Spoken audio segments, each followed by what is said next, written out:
Mana kotel bo'ldi. O'chirdik kotelni. Sistemalar qizidi. Endi mana bu gazvik shlankalarni akkurat bitta joyga taxlanadi. Orqasiga taxlanadi. Proverka qilib oldik. Polni sistemalarni tekshirdik.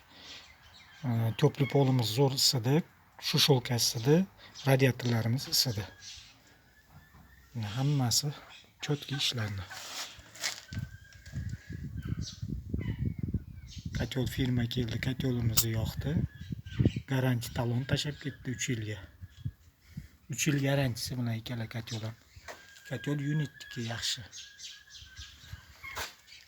Endi xudo xolisa to'pli polimizni quyishni boshlaymiz. To'pli polimizni ertaga quyamiz ustini. Shu bilan bo'ldi. Otopleniyani yo'q qilamiz. Shusholkalarimiz zo'r isidi. Qizib, cho'tki isidi shusholkalar. Radiatorlarimiz ham zo'r isidi. Shu bilan tugatdik santexnikani. Otopleniyani to'pli polni tugatdik. To'pli pollarimizni quyamiz ertaga.